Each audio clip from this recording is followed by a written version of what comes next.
It's Sum time! Are earphones harmful? No, they make us look cool. Oh, listen. When any sound wave enters our ear, it creates vibrations in our eardrum. These vibrations then travel through tiny bones and eventually get transmitted to cochlea. Cochlea is a fluid-filled chamber with tiny hair cells. Now these vibrations move the fluid as well as the hair cells, allowing us to hear. Now, as earphones are very close to our eardrums, continuous loud music causes extreme movement of the hair cells, thus decreasing their sensitivity over time, eventually leading to hearing loss. Now, some solutions.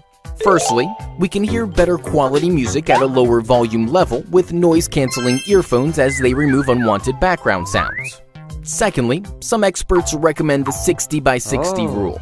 One should listen to music at 60% volume for a maximum of 60 minutes. Thirdly, over-the-ear headphones are recommended as they are further away from our eardrums. What is earwax? It is a wax used to make candles. Oh, gross. Not at all. Earwax is used to lubricate and protect our ear canal, middle ear, and inner ear. Oh, but how does it form? Our ear canal consists of special glands. They produce an oily and waxy substance called cerumen. Cerumen moisturizes our ears. It traps dust and dead skin cells, keeping our ears clean. Besides this, cerumen also has antibacterial properties. When harmful microbes try to enter deeper into our ears, the cerumen traps and kills the microbes.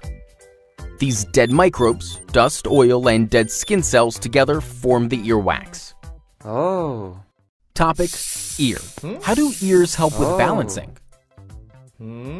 They really do. You don't believe me. Okay, can you play guitar and walk at the same time? How do you think you were able to maintain your balance? Do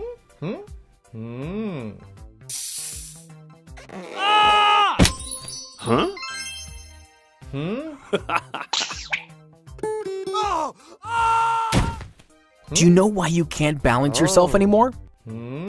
Wait, I will tell you. This happens because there is a connection between our ears and body balance. Our ear consists of three parts: outer ear, middle ear, and inner ear.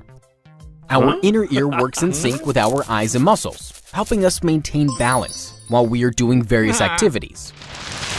The inner ear consists of three semicircular canals called superior semicircular canal, posterior semicircular canal, and a lateral semicircular canal. The three semicircular canals are arranged in three different positions. Each of these canals has a fluid called endolymph and hair cells called cilia at the base. Whenever we move our head, the fluid moves, resulting in the movement of the cilia as well. When the cilia moves, it sends signals to the brain informing which direction our head has just moved in. Each canal has different functions as per the movement of our head. Hooray! When we move our head up and down, the superior semicircular canal helps our brain to understand the yes motion. When we tilt our head towards our shoulders, the posterior semicircular canal helps our brain to understand the tilting motion. When we move our head from side to side, the lateral semicircular canal helps our brain to understand the no motion. It was too complicated, right? Okay, don't worry about it. Relax. Why don't you go on a merry-go-round?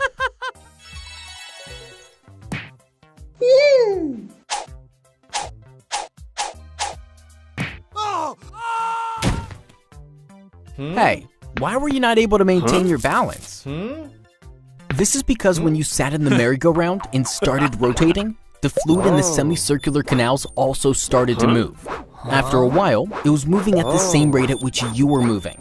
However, when the ride stopped and you got down from the ride, the fluid was still in motion due to inertia. Hence, even though you were not moving, the moving fluid gave your brain false information telling you that you are still in motion. Thus, you are not able to maintain your balance. Why do elephants have big ears? To fly! Not at all. Ears basically help to hear. Besides this, big ears of an elephant also help it to regulate its body temperature. But how can ears help to regulate body temperature? In living beings like elephants, blood supplies heat to all parts of the body, thus helping it to maintain the body temperature. However, due to metabolic activities or hot climate, sometimes heat in the blood can increase, thus increasing the body temperature of the elephant. Now, an elephant's big ears are filled with blood vessels which are very close to the surface of the skin. Hence, when blood having more amount of heat flows through the ears of the elephant, the heat from the blood escapes into the atmosphere, cooling the blood and in turn cooling the elephant.